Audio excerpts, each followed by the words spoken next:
8 de la mañana, 44 minutos, 16 y serán, por supuesto, las 9 de la mañana. Luis Soriano, Derechos Humanos, contigo. Te mando un fuerte abrazo. Excelente martes.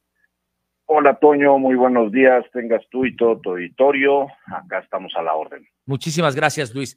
¿Qué pones en la mesa? ¿Qué analizas este día?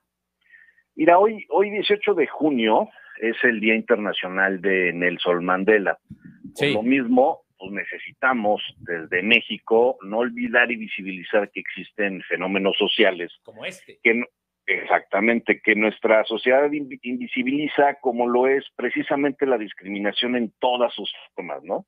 Preguntándoles a la gente, te van a decir que la discriminación no es un fenómeno que sucede en nuestro país, que eso es un fenómeno que sucede en Estados Unidos o en continentes como Europa, pero que en México eso no existe. Lo cierto es que en México existe racismo y discriminación racial contra pueblos y personas indígenas y personas afrodescendientes. Mira, datos. 74% de la población afrodescendiente no tiene acceso a servicios médicos, a servicio médico. El 64.6% de las personas en México se considera a sí misma morena. Sin embargo, el 54.8% afirma que a las personas se les insulta por su color de piel y el 15% ha sentido que sus derechos no han sido respetados por la misma razón. Esto es dato del 2010, Toño, pero del 2022 las cosas no han mejorado. Al contrario, se viene incrementando la discriminación en México. Datos vigentes, reportados, señalan que el 23.7% de mexicanos sufrieron discriminación en el 2022, mientras que en el 2017 la cifra era de 20.2, según la encuesta nacional de la ENADIS, y en el 2017 un 20.1% de las mujeres reportaron haber sido víctimas de algún acto de esta naturaleza de discriminación, y la cifra en el 2022 fue de 24, o sea, hubo un incremento. Y en cuanto al tema de los hombres, también pasó lo mismo, pasó del 20.2 al 22.8. Estos datos nos deben de llevar a algo que a lo mejor te va a hacer un poquito de ruido, mi Toño, porque estos datos, en aquellas épocas donde la gente decía que nada sucedía y que todo empezó a partir de Andrés Manuel, que ha dividido al país, pues lo cierto es que Andrés Manuel lo único que hizo fue visibilizar un fenómeno que las élites del poder necesitaban mantener invisibilizado, pues era conveniente para ellos mantener bajo sueldo, segregada una población, invisibilizada a otra, pues solo así iban a poder mantener un orden o status quo que no iba a motivar un movimiento social que les afectara en sus privilegios. Claro. Y han sido generaciones completas las que están acostumbradas a esto. Muchas de nuestras generaciones evidentemente añoran regresar a eso que les digan y que no existe para volver a invisibilizarlo y regresar a vivir en realidad, pues que están delineadas nuestras estructuras derivado de estas superestructuras de comunicación que terminan estableciendo el deber ser y ocultar el ser. Y un ejemplo muy claro de estas élites, pues es Xóchitl Gálvez, ¿no? Xóchitl Gálvez lo que representa es precisamente regresar a ese status quo en donde sean las élites quienes digan quién es quién tiene que ser, cómo tiene que ser, y empiezan a manipular todo el esquema social, pues para que la gente diga, no, pues es que está bien, así tiene que ser, y vienen las gelatinas, y viene lo otro, y viene todo aquello, y ahí viene una situación en donde lo que se busca es utilizar la discriminación como herramienta para destruir y volver a empoderarse las élites sobre las mayorías. ¿Sí habías visto más o menos este fenómeno, mi querido Toño? No, digo, no lo captaba, pero ahora que me lo estás mencionando, ¿tú observas ese tenor en ese sentido? Es decir, que los grandes emporios o los grandes empresarios en México están utilizando la humildad de Xóchitl Gálvez para posesionarla. Pues más que la humildad, porque bueno, a ver, Xóchitl Gálvez vivía en un poblado en donde su familia era la que tenía la lana en ese pueblo. Era un pueblo pobre, pero su familia era la familia rica. Claro. Eso de las gelatinas, que es puro cuento, es precisamente cuento de Peña Nieto, ¿no? La novela que se construyó en su entorno y la esposa y el arrero y pues es exactamente la misma historia de Xóchitl. Lo que pasa es que están utilizando esta herramienta porque esta herramienta es la que hoy está en boga y precisamente es necesario poner a alguien que se considera humilde pero que no lo es y que esté supeditada a estos temas de la élite, Sí, pues para poderse posicionar y tratar de robarle algo del discurso a la 4T o Andrés Manuel y compañía, ¿no? correcto, Y, correcto. y, y, y bueno, o sea, a razón de todo esto, mi Toño, pues Antonio Guterres, que es el secretario general de la ONU, emite un mensaje este 2023 precisamente en relación del día de Nelson Mandela y retoma un fragmento de lo que dice. Dice, un gigante de nuestro tiempo cuyo legado debemos honrar a través de la acción para desenterrar el racismo, la discriminación y el odio, acción para robar la huella del colonialismo, acción para promover la igualdad, los derechos humanos y sobre todo la justicia. ¿Por qué es importante el mensaje de Antonio Guterres? Porque pareciera que en todos lados pasa lo que pasa en México, ¿no?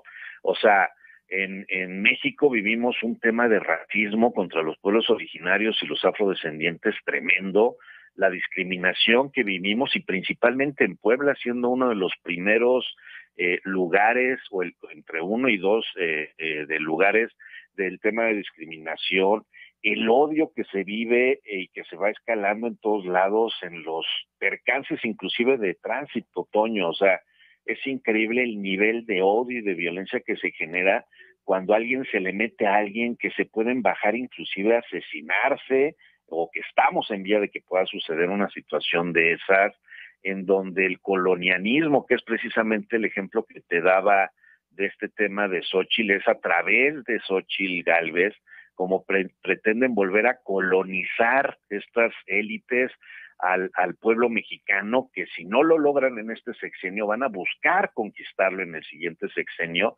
porque ya encontraron que esta es la línea que les va a permitir y que se empieza a generar likes y que empieza a generar visibilizar esta situación, o qué tal el tema de la no igualdad que existe derivado de la violencia feminicida que existe en el Estado y en el país, la no vulnerabilidad, o sea, la vulnerabilidad enorme de derechos humanos y pues obviamente la impunidad que vivimos en el Estado o a nivel federal, pues con este tema de que no hay justicia, ¿no? Se denuncian el menos del 10% de los delitos y además la cifra negra, esa cifra que no se reporta, que no se denuncia, es de casi el 92%. Entonces, todo esto, pues es derivado de todo este esquema, ¿no? Y de esto habla Antonio Guterres. Bueno, perfecto. Pero a ver, sin duda, en este momento, independientemente de que estoy de acuerdo con el tema de que nos quieren volver a colonizar, como dices, hay un solo hombre que divide el país entre ricos y pobres, entre fifís y chairos. Es un solo hombre y está No es que gobernando el eso, país no, y se va en un año. mira, Andrés Manuel lo único que hizo fue ponerle nombre a lo que ya existía. Por eso empecé diciéndote cuáles eran los datos del 2010. En el 2010 Andrés Manuel no estaba, Sí. ¿no? Y lo único que hizo Andrés Manuel fue ponerle nombre a las cosas. Esto tema de los poderdantes o fifís o estas personas y los otros, los chairos, la palabra de chairo la puso la gente fifí, o sea, desde hace muchos años. A mí me decían chairo en el 2015, mis propios amigos que antes de yo meterme a los movimientos sociales, ya me decía chairo, y en el 2015 no estaba Andrés Manuel. Eso me lo decían las gentes que se creen con dinero, que se crean imposibilidades y que te discriminan o te generan este tema de visibilizar las razas, ¿no? Sí. O que existen las razas. Esto ya existía, Toño. Lo único que hizo Andrés Manuel fue visibilizarlo, que eso es a lo que me refiero. El gran negocio para estos grupos de élite era precisamente la invisibilización de este fenómeno, porque no aumentaban el salario mínimo, porque seguían sin tener acceso a restaurantes y a lugares, personas que aunque tuvieran el dinero, la capacidad económica, no podían entrar.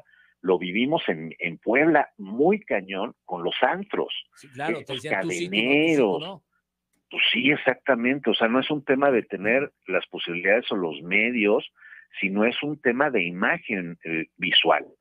Y Sí. ellos precisamente lo que invisibilizan estos grupos de élite. Andrés Manuel lo único que hizo fue visibilizarlo.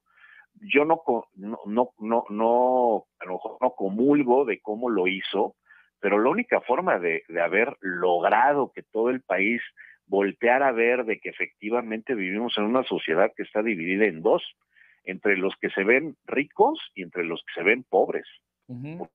¿Qué es eso? Ni siquiera es si lo son o no son. Los fifís son los que se ven que ricos, que son los blancos.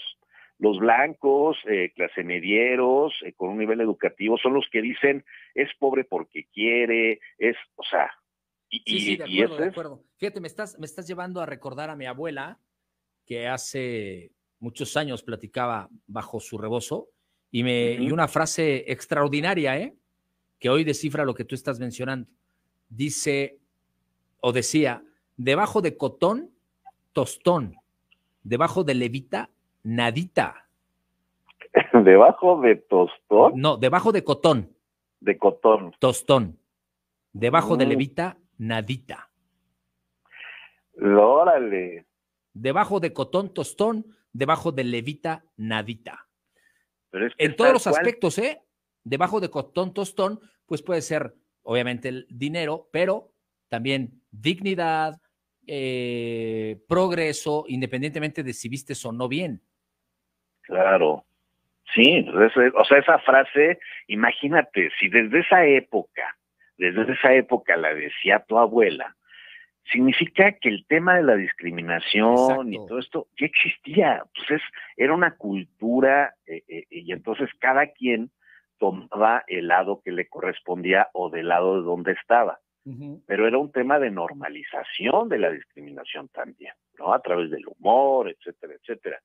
Todo ese tipo de cosas se tienen que terminar, mi Toño. ¿Y sabes cuál es el problema? Mira, México ha tenido enormes esfuerzos. Ha buscado a través de la CONAPRED y muchas instancias poder construir esto, pero siempre lo hacen precisamente desde la colonización. O sea, lo hacen desde el centro del país o desde la oficina lujosa del aula privada, en donde generan políticas públicas hacia el interior de manera científica, etcétera, pero nunca se sientan con el pueblo, nunca hablan con el pueblo. Y entonces la gente pues lo ve como hay algo alejado, algo de ahí del centro del país, algo del centro de la capital del estado, y realmente no lo toman. El tema de la cultura de la no discriminación es algo que tienes que interiorizar a tu ser, que tiene que ser algo que surja desde lo más profundo de tu naturaleza, rompiendo con otro, con el pasado, pero eso no se logra. Y una alternativa que nosotros en Voz Ciudadana hemos sido muy persistentes es la creación del sistema universal de los derechos humanos en el Estado como una herramienta de construcción, en donde se juntan todos los esquemas que tienen que ver con derechos humanos, a nivel estatal y a nivel nacional, también como a nivel municipal, para poder empezar a generar o delinear políticas públicas reales. Pero también no se puede hacer sin la municipalización de los derechos humanos que le da profundidad a las acciones, porque no es desde la élite de la oficina de gobierno, sino que tiene que ser desde el pueblo, desde la comunidad, desde el rancho. Desde ahí se tienen que empezar a generar estas acciones y por eso la municipalización de los derechos humanos. Yo creo, y es una alternativa que nosotros estamos poniendo sobre el escritorio, es que a través de un sistema estatal de derechos humanos, un sistema nacional de derechos humanos, la profundidad de la municipalización de los derechos humanos, es como a lo mejor podemos empezar a romper con esta cultura de la discriminación para caminar en una ruta de la cultura de la no discriminación. Claro.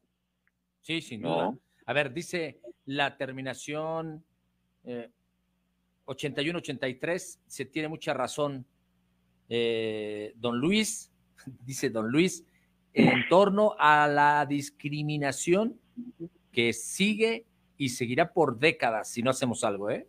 No, pero la idea es que no siga, mano, porque la discriminación es una de las principales fuentes de la violencia que estamos viviendo en el país, incluyendo el tema de los feminicidios, incluyendo el tema de la trata de personas, o sea, muchos de estos temas surgen desde la visión de la discriminación, Sí, de acuerdo. porque ven al de enfrente como objeto, Toño. Y entonces, como se ven como cosas o como objetos, pues no tienen valor de ser sujetos de derechos estas personas. Entonces, sí es un tema que necesitamos atacar y que tenemos que atender de manera preventiva, pero no como lo hacen mis compañeros de la prevención del delito, que son especialistas, sino desde la prevención de las violencias. O sea, antes de que se vuelva delito, antes de que se vuelva inclusive violento. Uh-huh. Sin duda. ¿No? ¿Con qué rematas, mi queridísimo Luis?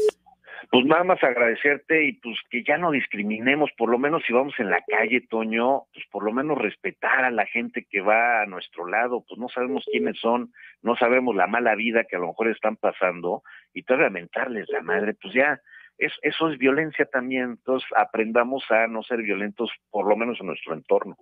Sin duda, sin duda. ¿No? Gracias, Luis, nos escuchamos el próximo martes. Abrazo fuerte, Toño, saludos a ti y a todo tu auditorio. Un abrazo, gracias. Ya